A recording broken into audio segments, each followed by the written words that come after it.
All right, here we go. I just want to do just a very quick little lesson on grips and how to know that you're doing it right. Okay, it's fairly easy, but there's a little bit of a process. But the more often you practice it, like say when you're sitting on your couch watching Breaking Bad or something like that, the easier it will get as time goes on. And the more time you practice your grip, the more natural it'll feel, so it won't feel as awkward. And first few times you hit shots with it, yeah, it's going to feel awkward. But as time goes on, it will feel a lot better to you. So most grips will have some type of label on it. I can't remember if the ones that I put on yours do or not. But you can use the face to check if you're in the correct position. But the first thing you want to do is always take a grip with the club at about a 45-degree angle out in front of your chest here, okay? And you want to kind of center it on you because you're going to be looking for some visual cues to make sure you did it correctly. So the first is your left hand position. Zach, go ahead and swing around. You can shoot over my shoulder here so I can show that. What we want to do is move that grip down into the very base of your fingers, okay?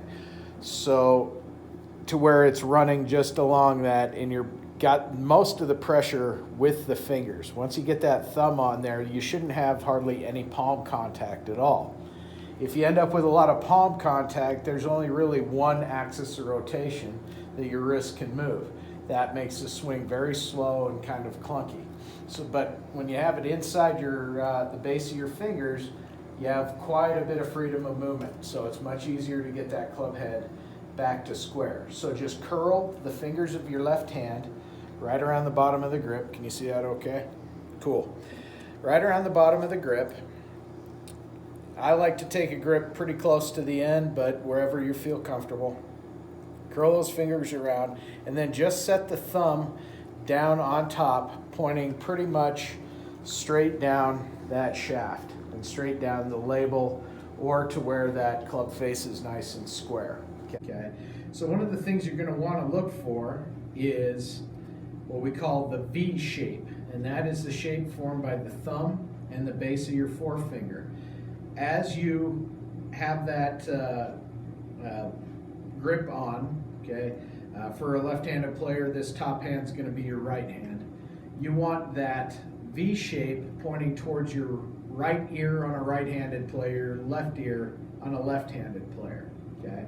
And the other thing is that you will find that the bulk of the pressure towards the end of the grip will be on the heel pad of that left hand. It won't be running straight up the center of the palm.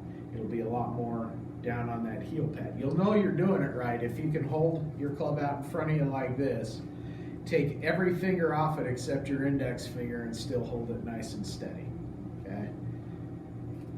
So you're going to have a pretty decent pressure on the inside of your fingers and just right at the very base. Okay, right hand position. A couple of things can get your proper right hand position set up.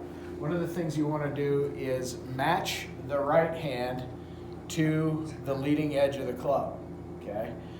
So that basically that right hand, the palm of the right hand and that leading edge are going to be square to each other. Slide that right hand up the grip, okay? It is also now going to be kind of in the base of the fingers, okay? And from here you have three options. You can 10-finger grip it by resting the pinky up against the index finger of the left hand. You can overlap grip it, or the Varden grip, where the pinky rests just on top between the index and middle fingers of that top hand. Or you can interlock grip it by locking that pinky and index finger together, okay? From here, you also want most of that pressure and most of that grip to be down in the base of the fingers. You really don't want it in the right hand here. because that'll really gum up the works and slow things down. But down in the fingers, that's a nice fast position where you can really crank that club head through, okay? So take that grip, set the lifeline of that bottom hand, that's from the center of the palm down to the center of the wrist, right over the top of that thumb. And so again, you're going to have very little actual palm contact with that right hand, okay? And your thumb can either run straight down the shaft. I usually have it just a little bit askew. The index finger on that other hand, in order to kind of maintain a light grip pressure, a lot of times I will have that index finger on that bottom hand will be a little bit separate from the rest. Okay. Now, one of the other things you want to notice is that same V shape should also be pointing towards that right ear on a right-handed player, the left ear on a left-handed player. That's how you know you're doing it right, okay? And your pressure should be nice and constant. You want to feel like it's strong in the fingers but light in the palm, okay? Kind of like if you're just kind of holding on to a baby bird in your hand, okay? You don't want it so tight that, you know, its eyes pop out, but you don't want, you know, the club to go flying, or you don't want that little baby bird, you know, to fall out of your hand and get stepped on. So nice and light.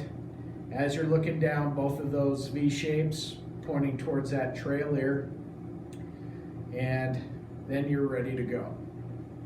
Setting the club down wherever, and you should be ready to rock with a nice strong grip position to where you should be able to do whatever you want with that club.